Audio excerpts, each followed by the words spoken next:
Buona giornata, bentrovati, eccoci ad un altro appuntamento con lo sport e un altro appuntamento classificato sotto venetoglobe.com per quanto riguarda il nostro sito, la nostra web tv che ci accompagna e vi accompagna nel raccontarvi appunto gli avvenimenti sportivi. Trovate tutto in modalità on demand, mentre in diretta e poi in registrata ci trovate invece sul canale 95 di Caffè TV 24, l'emittente televisiva del Nord Italia che si può vedere anche in Emilia-Romagna e nelle Marche. Canale 95 per il momento per quanto riguarda Veneto e Friuli Venezia Giulia.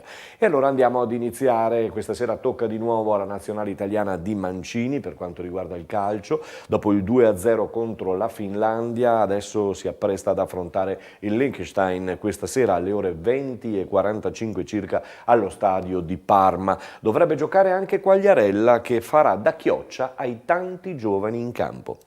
Andiamo a parlare di Serie A perché si attende l'ultima partita appunto della nazionale e poi si riprenderà con la Serie A, si riprende il 29 marzo con Chievo-Cagliari, ripresa sempre il 29 marzo anche per la Serie B che ieri con molti giocatori ha visto l'Under 21 raggiunta sul 2-0, vinceva 2-0 poi raggiunta dalla Croazia sul 2-2, gli uomini di Di Biagio hanno un pochino faticato nella seconda parte della partita. Vi dicevo si riprenderà anche la Serie B il 29 marzo con Cremonese-Verona. Andiamo in Serie C dove il Pordenone ha leggermente rallentato a Terni contro la Ternana, chi invece è ancora sull'onda dell'entusiasmo è la Triestina al Nereo Rocco, ha vinto per 4-0, gli uomini di Pavanel sono in piena forma, la San Benedettese invece vede saltare la sua panchina e vede il ritorno di Maggi, non adesso Petrone, vede il ritorno di Maggi sulla panchina appunto della San Benedettese. Sud Tirol l'Anna Rossi Vicenza è finita 2-2, Verona Rimini 3-0 e allora la foto è giusta adesso perché il Rimini fa saltare per la seconda volta consecutiva la panchina, quindi via Acori, c'era stato il ritorno del primo allenatore, via ancora il tecnico e panchina affidata a Petrone che ha tra l'altro, insomma qui lo vedete con la tuta del Pisa, però Petrone ha avuto grande successo in alcuni anni di C1 e di C2 a San Marino. Arriva a guidare la truppa al terzo cambio in cabina di regia, in cabina di comando. Per la Serie D da regalare questi 3 punti veramente alla Montebelluna che battendo il Campo d'Arsego si toglie un po' da quella zona bruttissima dove si era andata a ficcare, non è finita però per quanto riguarda il cammino salvezza e quindi bisogna stare ancora con le orecchie ben dritte e attente per quanto riguarda gli uomini di Checo Feltrin. In eccellenza arriva il momento della verità, se in alto la verità è stata già data e detta, e cioè la vittoria della Luparense ormai sembra assodata del campionato, siamo sotto dove la gara, sono 2 le gare che vengono tra l'altro entrambe anticipate a sabato e sono Liventina Lia Piave, con la Liventina che dopo la vittoria a Nervesa della Battaglia ha al 99% già la salvezza in mano e poi attenzione, le nostre telecamere probabilmente saranno in quel di Vittorio Veneto per seguire Vittorio Veneto Nervesa, partita che dedica 90 minuti e quanti ne occorreranno per una salvezza per le 2 formazioni, insomma vedremo come si andrà a finire questa stagione, poi mancheranno ancora 4 o 5 partite. In promozione la lotta continua ad essere tra Portogruaro e Prodeco Montello, anche se il Portogruaro vincendo a Vazzola contro il Vazzola per 2-0 e usufruendo del pareggio del Prodeco Montello con l'Ovis Spresiano per 2-2 ha guadagnato un punticino in classifica, Portogruaro 66, Prodeco Montello 65, anche qui si attende con ansia lo scontro decisivo tra le 2 società, tra le 2 squadre prossimamente. E allora parliamo di basket, Treviso Basket De Longhi Treviso con Forlì ha centrato il secondo obiettivo di trasferta consecutivo, andando a vincere per 80-72, e questo, grazie anche a Montegranaro che ha perso, va a portare la formazione della TVB al secondo posto in classifica, mentre la Fortitudo, vincendo domenica prossima in casa, potrebbe già festeggiare la Serie A1 con anticipo. Rimaniamo nell'angolo sportivo del basket. Vedete queste immagini che ci sono state fornite dalla società, dalla TVB, per parlare di questo 3x3, di questo School Cup 2019. 17.000 sono i ragazzi che andranno in campo nel fine settimana per questa School Cup 2019, con le finali che si terranno domenica 31 marzo al Palaverde. Sempre in crescita le scuole che aderiscono, con 49 istituti scolastici, 8 nuove scuole aderenti nel 2017-2018, anno in cui per ragioni organizzative è stato limitato il numero di squadre a 8 per ogni istituto scolastico. Sarà un grande successo di pubblico, un grande successo di atleti, un grande successo di squadre, con tra l'altro impegnata anche la TVB, gli amici di Treviso, in questo 3x3 che vedranno le squadre molto apprezzate in campo nelle finali proprio precedente la gara della TVB. Ritorniamo in studio per parlare ancora di basket, perché la A2 femminile ritorna in campo dopo la pausa dedicata alla Coppa Italia femminile. Ritorna in campo la Ponzano con Ciabattoni e Gloria Vian scatenate, e dovranno esserlo contro Costa Masnaga, scusatemi, che è la terza in classifica, che arriva al Palacicogna sabato sera alle ore 20 a Ponzano. La Ruker Sanve contro Padova, terza forza del campionato, ha vinto 74-68, ha fatto una gara entusiasmante ed avvincente. Andiamo proprio sul parquet del Palasystem di Saccon di San Vendemiano per sentire un Marco Mian ancora frenetico, eccolo. Mian, giro la domanda, perché al coach avversario avevo detto a un certo punto ce l'avevate in mano, poi cosa è successo? Voi non ce l'avevate in mano, poi cosa è successo? Allora, devo ancora analizzare bene il tutto, devo dire la verità. Dico solo una cosa: abbiamo avuto una settimana dove ho dovuto tenere in panchina quasi tutto il primo tempo Bloise, perché ha avuto l'influenza intestinale. Si è presentato ieri, ha fatto un po' di tiro e ho voluto preservarlo. Ho detto, se ne ho bisogno devo farlo giocare al secondo tempo. Ho messo dentro i giovani, chiaro che cambiano tutti i meccanismi. Padova è una squadra esperta. La cosa che però non dobbiamo fare è quella di ammosciarci, di imbambolarci, di aver paura. Cioè, il primo tempo noi abbiamo giocato, capisco tutto, perché non c'hai Vedovato, non c'hai Bartoli, Bloise ha avuto una settimana di febbre, tutto quello che vuoi, però corri, il spogliatoio ha detto, ragazzi, così, se noi pensiamo a che schema giocare, a che difesa dobbiamo fare, però non corriamo, non mettiamo il corpo addosso, non c'è intensità, stiamo parlando di niente. Da là hanno capito che non devono più chiedermi che gioco giocare, ma correre, attaccare, divertirsi, giocare duri, e questa è stata la svolta della partita. Una svolta importante, perché sono tra l'altro dei punti importanti, visto che ormai certo che vi piace far soffrire la gente, perché arriviamo sempre lì, poi questa distanza di un punto che non ti piace più di tanto, giustamente, quando è a sfavore. Io non so che dire, cioè, sì che le cose le alleniamo forse anche troppo. Ripeto, analizzerò il video, come mai, soprattutto anche gli ultimi minuti, sembriamo terrorizzati. Portala su tu, portala su, prendi sta palla e va su, gioca negli spazi come lavoriamo. E io, ragazzi, più di lavorarci, adesso ci continueremo a lavorare.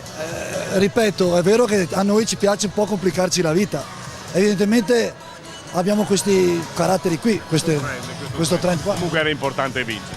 No, assolutamente, noi per arrivare a giocare i playoff, che credo che i ragazzi se lo siano meritato, se lo meritano, esatto, abbiamo bisogno di fare 3 vittorie, una l'abbiamo fatta, adesso abbiamo altri 4 incontri, abbiamo bisogno di 2 vittorie. Spero con Vicenza di recuperare Vedovato, siamo borderline, sicuramente per quella dopo ci sarà. Spero di recuperare Bartoli, perché, ripeto, allenarsi anche così non è un alibi, perché io le ho voluto, non ho mai parlato di questo, non ho mai detto niente a nessuno, lo sto dicendo adesso, perché non voglio che nella testa dei ragazzi ci sia, adesso non c'è, no, si gioca, come si gioca, si gioca. Buon lavoro. Grazie.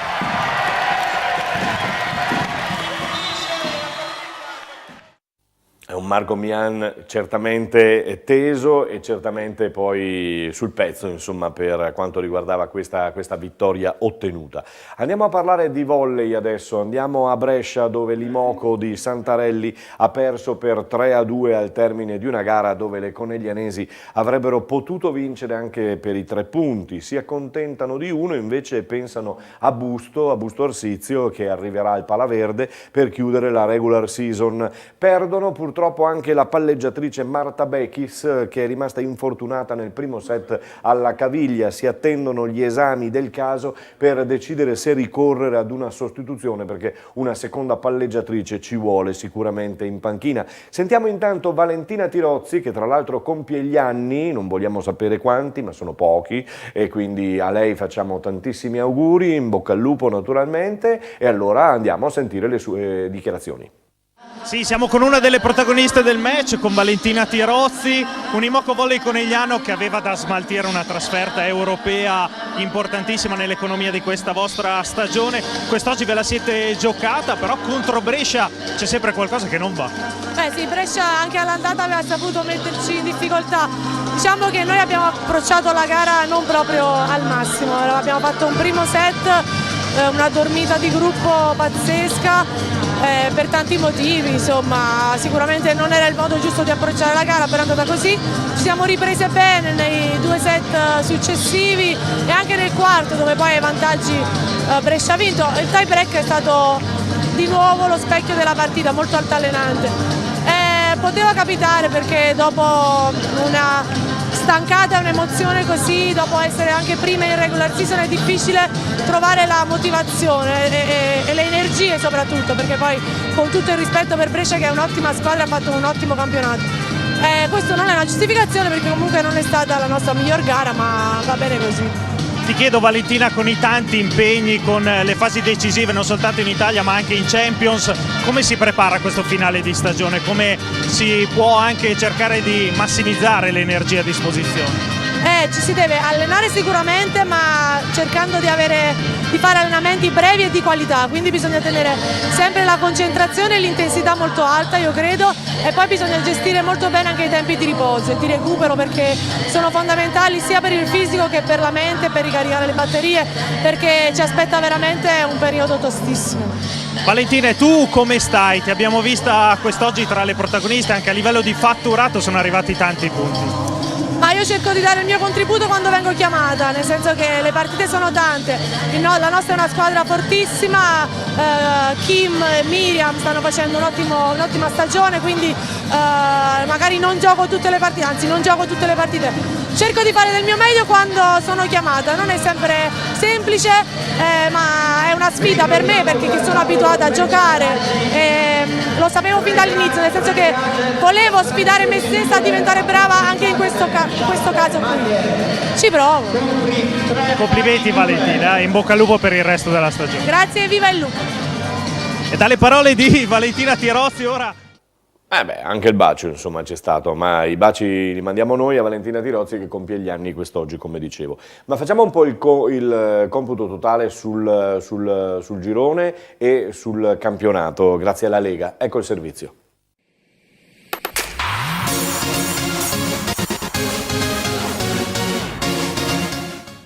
La 25esima e penultima giornata della Samsung Volley Cup di Serie 1 femminile regala i primi verdetti del campionato. L'Imoco Volley Conegliano, prima in classifica a 58 punti e già sicura del primato prima di questa giornata, cade al tiebreak al Pala Giorgio in Montichiari contro la Banca Valsabina Millennium Brescia, che trova l'ultima straordinaria gioia di stagione davanti al proprio pubblico. Le leonesse, neopromosse ma già salve da parecchie settimane, si regalano così il record di essere l'unica squadra ad aver battuto sia in casa che in trasferta la capolista. Le ragazze di Santarelli, con la sconfitta quasi indolore, affronteranno nei playoff la Bosca San Bernardo Cuneo, che nel derby piemontese contro la Igor Gorgonzola Novara perde 3-2 al tiebreak, ma trova quel prezioso punticino che consegna alle ragazze di Pistola, anch'esse neopromosse, un magnifico 8° posto e l'accesso a playoff. Le ragazze di Barbolini invece blindano la seconda piazza ed andranno ad affrontare nei quarti di finale playoff il Bisonte Firenze, che al Pala Baldinelli di Osimo riesce a battere per 3-1 la Lardini Filottrano e concludere la regular season al 7° posto, avendo il turno di riposo nell'ultima giornata. Nonostante la sconfitta interna, le ragazze di Filippo Schiavo possono festeggiare la matematica salvezza e permanenza in A1, perché al centro Pavesi le ragazze terribili del Club Italia Crai trovano la loro prima importantissima vittoria in campionato, battendo per 3-1 la Reale Muto Fenerachieri, condannando così le collinari alla matematica retrocessione.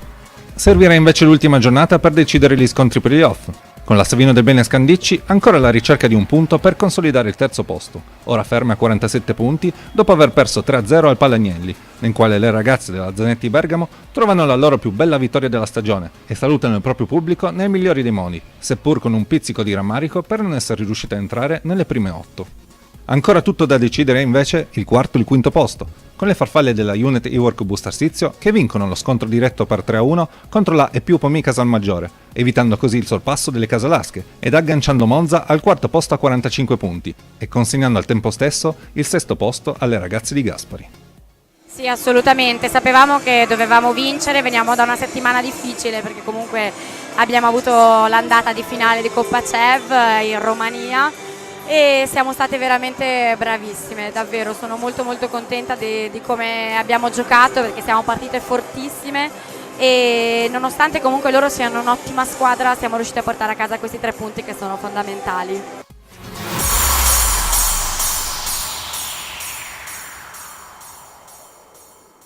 Bene, siamo leggermente in ritardo, quindi chiudiamo qui, ci fermiamo qui, noi ci risentiamo domani con altre notizie e altri naturalmente servizi. A tutti voi, buona serata.